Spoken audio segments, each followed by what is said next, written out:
Good morning, America. Holiday week kickoff. 72 million Americans expected to hit the roads and the air, but already running into travel trouble. Hundreds of flights delayed or canceled. With more severe storms on the way, team coverage of the great July 4th getaway. Crucial vote. President Trump's so-called Big Beautiful Bill clearing a major hurdle overnight. What happens next? And can lawmakers get it done before President Trump's July 4th deadline? Bombshell allegation against former Wolverines head coach Jim Harbaugh, named in a class action lawsuit accusing him of turning a blind eye to a former assistant coach who allegedly accessed intimate photos of female students. The latest this morning. Fast food studies, the new look at how much America's kids and adults are eating. Are we getting the message to cut down? Beyonce breakdown. Stop. The moment her high-flying car got stuck in the air during her Cowboy Carter show in Houston. Holiday shopping, a look at your barbecue spread, what will cost you more and less this year, plus scouting out the savings with those July 4th sales, from clothes to big ticket items. GMA hunting down the best bargains. Sweet dreams are made of these. Hockey phenom, 17-year-old Matthew Schaefer, the NHL's #1 overall draft pick, joins us live. Plus, making a racket, the big crop of Americans vying for victory at Wimbledon. The tournament less than a day away. Sweet dreams are made of these. Live from ABC News headquarters in New York City, it's Sunday. Good morning, America. Everybody's looking for something. Good morning, America. Good Sunday morning to you. So great to have Brianne and Allie with us. Thank you. Yes. I'm super excited to be here. Thanks for sitting in for Wit this morning. We have a lot of news to get to, including the breaking news overnight. President Trump's so-called Big Beautiful Bill clearing a key hurdle in the Senate. A look at the next steps coming up. Also ahead, our look ahead to the next phase of Sean Diddy Combs' racketeering and sex trafficking case. Jury deliberations are set to begin tomorrow. We will have our legal contributor tell us what we can expect. We will, but we do begin here with the big getaway for the 4th of July. Millions of Americans heading out for the holiday week, but the weather is making a mess of travel plans. Take a look at this funnel cloud right now, spotted in eastern South Dakota during a severe thunderstorm warning. We've got team coverage, of course, of that great getaway. Meteorologist Greg Dutra from our Chicago station is tracking the weather, but we do begin here with Faith Abubey at LaGuardia Airport. Good morning, Faith.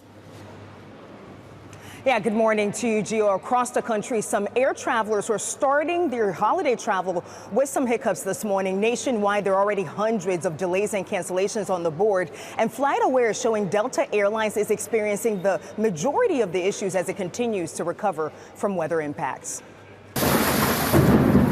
This morning, a new round of storms taking aim at parts of the country, threatening to dampen travel plans for millions ahead of July 4th celebrations. All the flights are canceled. We can't get another flight back. The FAA expecting this week to be the busiest in the skies in 15 years. And AAA project a record 72 million Americans will travel at least 50 miles from home. I totally didn't anticipate this weekend being the holiday weekend, figuring next weekend after the 4th.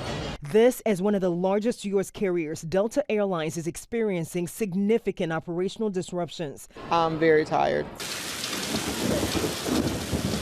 Strong storms Friday forcing the airline to cancel hundreds of flights at its largest hub in Atlanta, diverting more than 90 planes to other airports. Other major travel hubs, including Dallas, D.C., and Charlotte, affected by delays and cancellations and ground stops. In a statement, Delta saying it anticipates several hundred more cancellations this weekend as we work to safely recover. I don't know.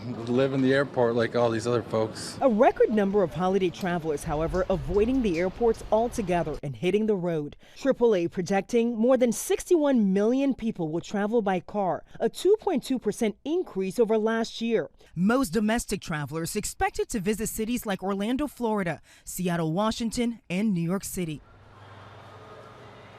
And if you're going by air and want to save some money and time, it's best to avoid this coming Thursday altogether. That's because the experts are saying it'll be the busiest and most expensive day to fly for the weekend. Overall, the AAA says some drivers are seeing some relief at the pump.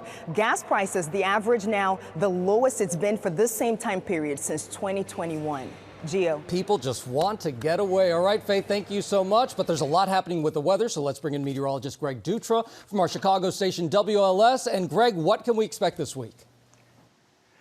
Oh, Gio, it was a day on the plains. They had 15 tornado reports yesterday, 8 in Minnesota, including also 6 that were in South Dakota. And this video of a funnel cloud from South Dakota, large hail South Dakota as well, baseball, softball, even bigger sized hail out there, knocking out wind chills in 80 to 90 mile per hour plus winds. Guess what? It's going to pepper the Midwest again today. It's actually going to start on the front range of the Rocky Mountains, go through the Great Plains into the upper Midwest too, damaging hail, large wind, and possibly some flash flooding there as this front sags off to the southeast and then marches off to the east. It'll be in Chicago by tomorrow and then the East Coast by Tuesday at dinner time. So make sure you are checking your flights. Again, Chicago Monday, East Coast anytime on Tuesday from Atlanta all the way to New York City. Janae? All right, good to know, Greg. Thank you. To Washington now, and President Trump's so-called one big beautiful bill moving forward.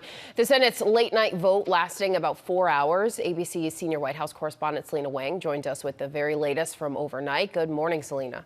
Hey, Janae, good morning. Early morning for us, but it was a very late night for the Senate. Congress is sprinting to get that so-called big, beautiful bill to Trump's desk by July 4th. So the Senate stayed up, barely getting enough votes to advance it. The president this morning calling it a great victory. Now, this bill is nearly 1,000 pages with a laundry list of Trump's campaign promises, including extending Trump's 2017 tax cuts, ending taxes on tips and overtime work, and making major cuts to Medicaid with estimates that it could lead nearly 11 million people losing their insurance over the next decade. Now, Senate Majority Leader John Thune could only afford to lose 3 Republicans. He ended up losing 2, and he had to scramble to get that support, with some balking at the price tag and the increase to the federal deficit, and others deeply concerned about those cuts to Medicaid. So now that this bill has advanced, Senate Democrats are stalling the process. They're currently reading the entire bill out loud. And guys, given that this is nearly 1,000 pages, it's expected to take up to 15 hours. And it is still a long road ahead for this bill. Even if it ultimately passes the Senate, it then goes back to the House, where Speaker Johnson also has razor-thin margins. And President Trump, meanwhile, he is putting the pressure on his party to get this done. He's been lashing out at anyone who opposes it. Rhiannon? Our thanks to Selena Wang there for that update. Let's head overseas now as hundreds of thousands of people take to the streets of Tehran for funerals of top Iranian commanders killed in the 12-day war with Israel. ABC's Marcus Moore joins us now with the latest. Marcus, good morning. Well, Rhiannon, good morning. We saw extraordinary pictures of the crowds filling the streets of Tehran on Saturday. They were mourning the deaths of those top Iranian military commanders and nuclear scientists killed in Israel's operation to cripple Iran's nuclear program. Just last week, as you know, U.S. B-2 bombers dropped more than a dozen bunker-busting bombs on several nuclear sites inside Iran. And President Trump said that Iran's nuclear program was, quote, obliterated. But there are conflicting intelligence assessments on just how much the U.S. strikes set back Iran's nuclear program. President Trump dismissed an earlier leaked Pentagon intel report that said the program was only set back a few months. And this comes as President Trump is also calling for a ceasefire and a hostage deal between Israel and Hamas that would end the 20-month-long war in Gaza. President Trump writing on the social media platform Truth Social earlier this morning, quote, "Make the deal in Gaza, get the hostages back." And in the meantime, an Israeli official tells ABC News that Prime Minister Netanyahu is sending one of his top advisors to Washington on Monday for talks on the war in Gaza, as well as Netanyahu's planned trip to D.C. next month. Gio. All right, Marcus, thank you so much. Let's go ahead and bring in our ABC News chief Washington correspondent, Jonathan Karl, who's hosting This Week later this morning. John, thank you so much for being here. So let's start with those U.S. strikes on Iran. There's been so much talk on the left and the right about how much of an impact they had. A week later, what do we know right now? Look, it's clear that the strikes did severe damage to Iran's nuclear program, that it set it back for a long time. But there are some serious unanswered questions, Gio. One of the biggest is what happened to all that highly enriched uranium, some 900 pounds of it, near weapons grade that Iran had developed. Was it destroyed? Was it moved? Where is it if it wasn't destroyed? These are some serious questions. And then what, in terms of getting inspectors on the ground to see what is left of the nuclear program, this is something that would be the result of negotiations. Donald Trump has said that there would be negotiations this week between the U.S. and Iran. But really what we have seen so far is a new war of words between Donald Trump and the Ayatollah, Iran's supreme leader. Jonathan, let's turn now to President Trump's domestic agenda, the big, beautiful bill, as he calls it. He set a deadline for Congress to pass it by July 4th. How likely is that? Well, I mean, what drama we saw overnight. I mean, just getting over the first procedural hurdle took hours and finally won by a single vote. Still a long way to go. But I would say, given that they stayed in overnight, Gio, the Senate all night long, still there, going to be there all day today, it looks like it's going to be, if not July 4th, it's going to be close. But let me tell you, the margin in the House is very, very tight. But it's incredible that Trump has actually been able to get what he wants out of this Republican Congress, even with its super thin majority. So I expect he'll do it again here. A lot of people watching what happens there, and perhaps the most attentive viewer, President Trump himself. Yes. Jonathan Karl, thank you so much for joining us. And tune in to ABC's This Week Later. John is joined by Senator Lindsey Graham to discuss the latest on the Senate's negotiations around President Trump's spending package. Plus, House Democratic leader Hakeem Jeffries weighs in on the surprise victory of Democrat Zoran Mamdani in New York City's mayoral primary. Rhiannon? Gio, we now turn to a major new development in the alleged hacking of student athletes' personal information by a former University of Michigan assistant football coach. Former Michigan head coach Jim Harbaugh, now also named in this class action suit. ABC's Melissa Don joins us with more on this. Melissa, good morning. Break this down for us. Good morning, Rhiannon. So several female college athletes are part of this class action lawsuit against former University of Michigan assistant football coach Matthew Weiss. Well, now the suit is naming football coach Jim Harbaugh and other Michigan officials. This morning, new details into a bombshell allegation just ahead of the NFL preseason. Former Michigan Wolverines head coach Jim Harbaugh, who is now head coach of the Los Angeles Chargers, named as a defendant in a class action lawsuit brought by several female athletes against the University of Michigan and others. The lawsuit alleges Harbaugh and other top school officials learned just before a major playoff game in 2022 that assistant football coach Matthew Weiss was allegedly accessing female students' personal information, including their intimate photos. The plaintiffs say Harbaugh and the officials did nothing, accusing Harbaugh of failing and refusing to implement basic security measures that would have stopped Weiss. Back in March, Harbaugh said he was completely shocked by the allegations against Weiss, adding he did not hear about them until after Weiss coached his final game in 2022. Weiss is charged with identity theft and unauthorized computer access, accused of hacking into the databases of more than 100 colleges, allegedly targeting female athletes. Some didn't even attend the University of Michigan, according to the indictment. The attorney for the plaintiffs say by naming Harbaugh and other Michigan officials, leadership at the highest levels either knew of these threats or deliberately ignored them, prioritizing athletic prestige. Now, Matthew Weiss has pleaded not guilty to the federal criminal charges. We've reached out to Weiss, Jim Harbaugh, the University of Michigan, and the LA Chargers for comment, and they have not responded. Janae? All right, we'll continue watching that. Melissa, thank you. Now to the results of two new studies on fast food showing how much of it we're consuming these days and how to make healthier choices. So joining us to break it all down is ABC News medical correspondent Dr. Darian Sutton. Thanks for being here, Dr. Sutton. So the first study that we wanted to talk about, it looked at kids in fast food, and there's some encouraging news there. Encouraging. The amount of fast food that teens are eating is on the decline. Janae, when you look at the recent years compared to a decade ago, this new data from the CDC National Center on Health Statistics, it looks at the average amount of fast food, the percent of calories that comes from that diet, and found that right now we're down to nearly 11.4%. Now, when you look at that a decade ago, that was as high as 14%. So we're seeing a shift toward healthier habits, and about 70% of teens are not eating fast food on any day, a given day. Now, when you look at that number, 30% still are, but that also is an improvement. If you look a decade ago, it was as high as 36% were eating fast food in any given day. So we're seeing some improvements. Okay. Okay, so definitely some encouraging news there. And there was a similar study looking at how much fast food adults eat. Yeah. What did that find? We're finding that similar shifts across the board, Janae. So not just teens and adolescents, but also adults. We're seeing similar reductions in the amount of fast food that many are eating.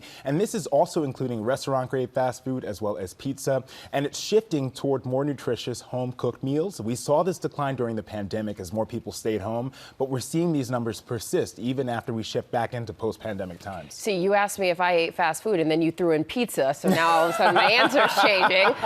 Lots of us want to make sure, though, that we are eating a healthy diet. So help us make good choices. How do we choose wisely between eating some of the pizza but keeping it healthy, too? I think most importantly, understanding that fast food is a great source for those bad things. We're talking about salt, sugar, fat. These are the key causes of high blood pressure, diabetes, and high cholesterol. Those are the main causes of heart disease, the leading cause of death. So you want to make sure that you're choosing options by paying attention to the label. And it's not to say throw out all fast food, but making healthier choices. When you get there, choosing grilled over crispy. 2 chicken tenders, Janae, can have as much sodium that would be allotted for your entire day's amount of sodium. Wow. So you've already passed it before you even leave the restaurant. Yeah. Choosing smaller portions and then customizing. Using your condiments on the side, it'll help you eat less. All right, and then going for the water instead of the pop. Of course, because you know a fountain soda has as much sugar for 3 days allotted sugar. So you want to make sure to guide yourself toward that seltzer. That is a shocking way to put it. Yeah. Thank you for painting that picture for us, Of course. Dr. Sutton. We appreciate you. Gio? For you, it's the pizza. For me, it's the French fries, Janae. Thank you so much.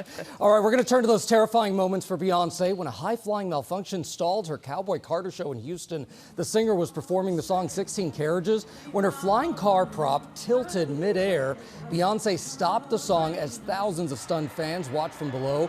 Beyonce kept calm, though. She held on tight as crews safely lowered her back to the ground. Despite it all, she kept the show going. You know that. Queen Bee made light of the situation, saying if she fell, she knows her fans would have caught her. Yes. Right? We would have caught her from New York, That's right? That's right. Don't mess with Queen Bee.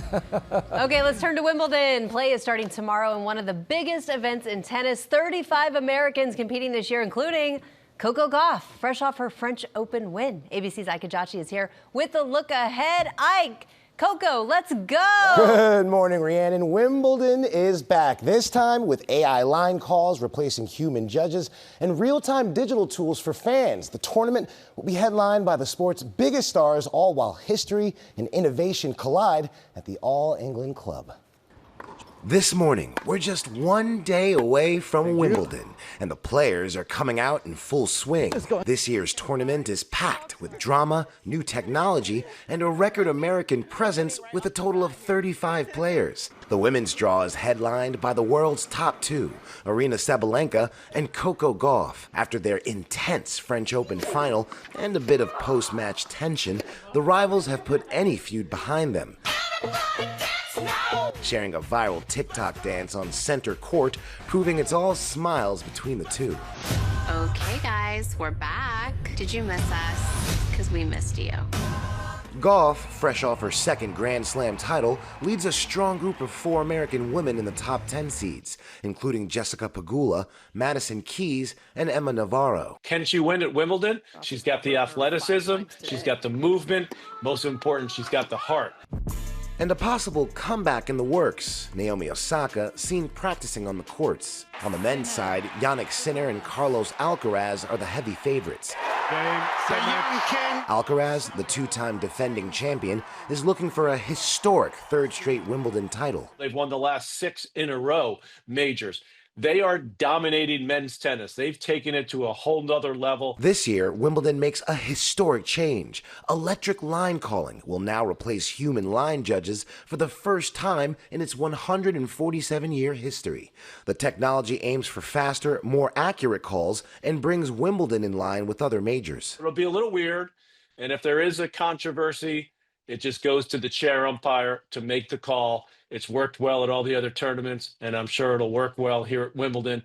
All right, the Wimbledon action runs from June 30th to July 13th, and the singles champions will each take home millions in prize money. Catch all the live action live on ESPN with more than 250 hours of coverage across TV and streaming. Guys, you ready for this? A lot to watch. Years. Yes. Oh my gosh. And it all starts Monday. Ike, thank you so much. Now and go to Venice and the final day of partying for billionaire Jeff Bezos and his now wife, Lauren Sanchez.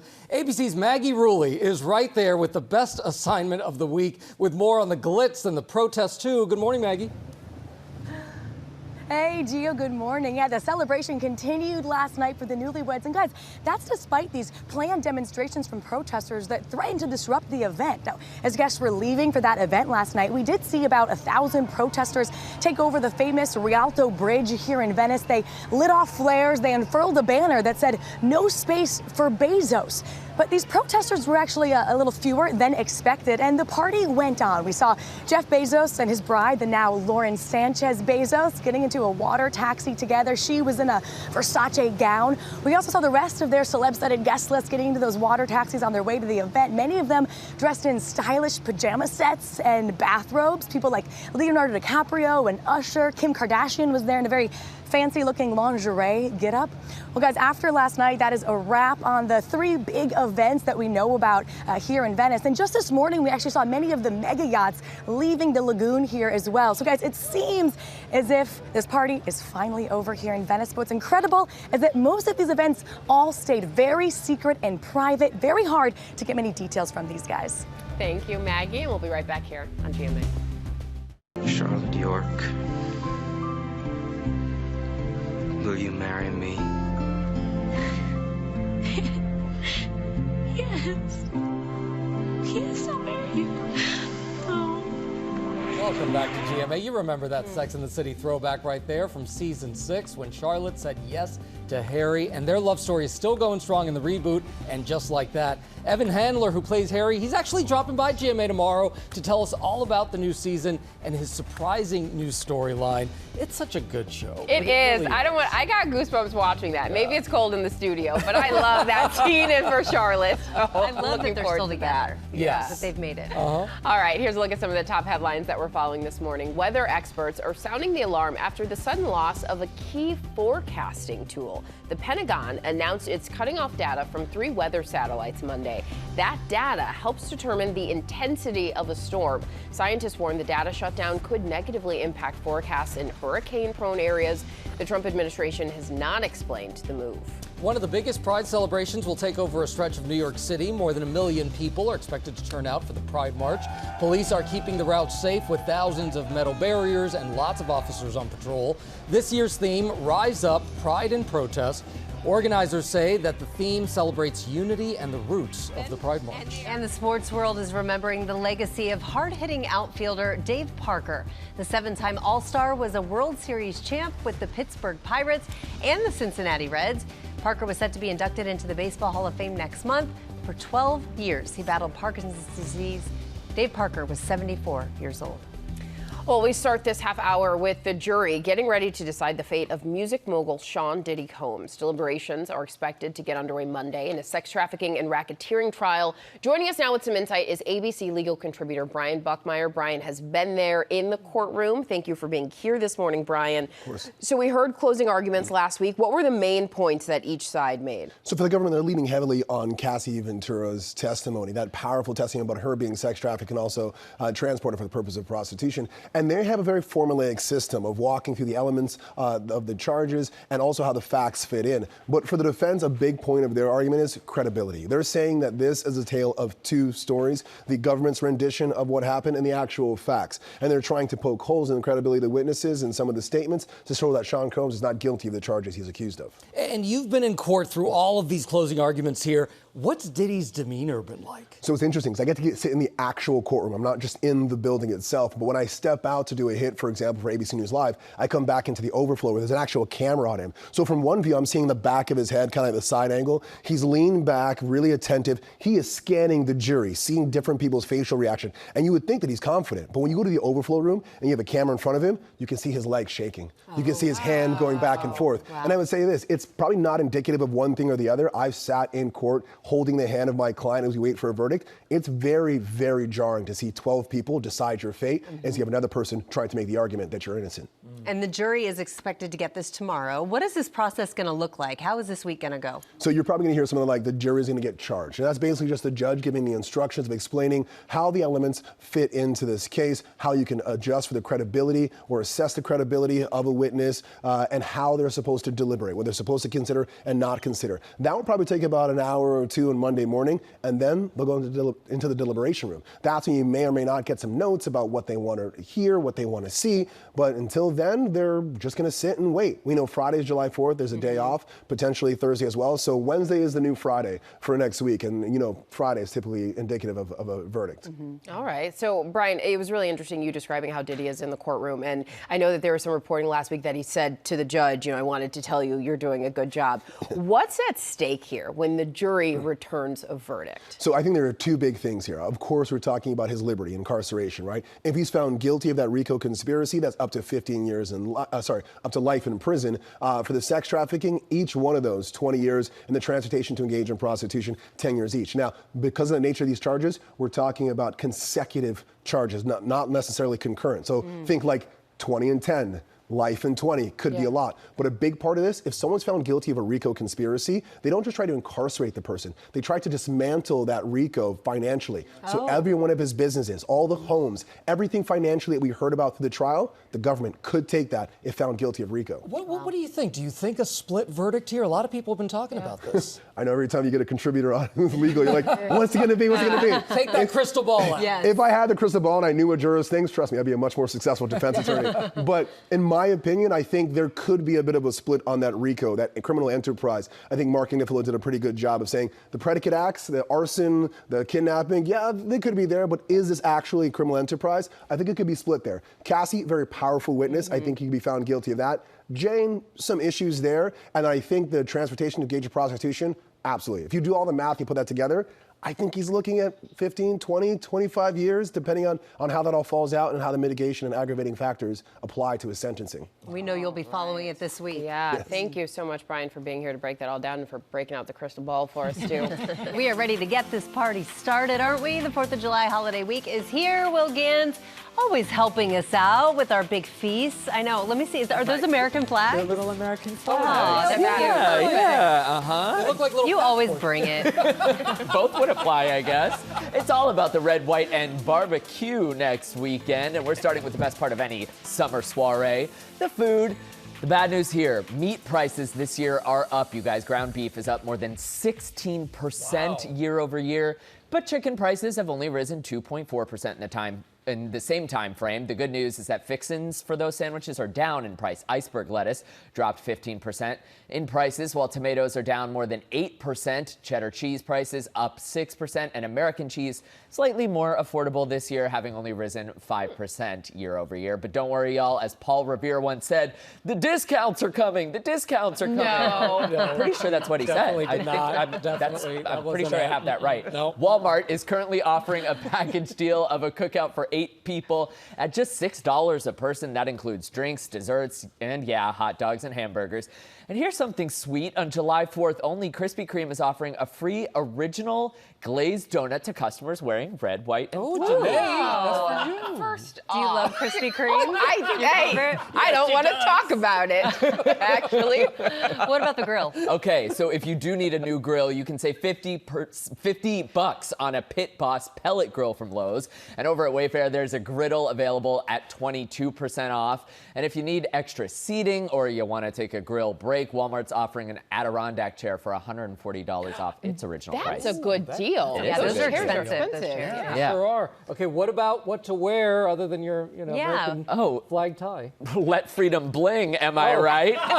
Target is offering 20% off women's swimwear and 30% off women's dress and shorts and up to 50% off beach towels. Land's End has a summer sale with up to 70% off sale and clearance items and up to 50% off everything else with the code SUNBLOCK. And finally, DSW is offering 40% off select women's and kids sandals with the code HOT SANDALS. With that code, HOT SANDALS. For anyone who missed it, Will is recently engaged, and we're going to see that ring every chance we get. Oh, yes, this? honey. Oh, this? Yes. Any other Independence Day sales? Yes, just a couple more I want to shout out. Home Depot has up to 40% off select refrigerators, perfect for July 4th leftovers, and up to 40% off select washers and dryers. And at Best Buy, you can save up to 50% off select major appliances. So will the barbecue be your first big event as an engaged couple? My Like your first- red carpet debut? Yes. Well, we did see a Broadway show on Friday night, and you know how normally people post the playbill in front of the... Oh, just- there you go. Nice.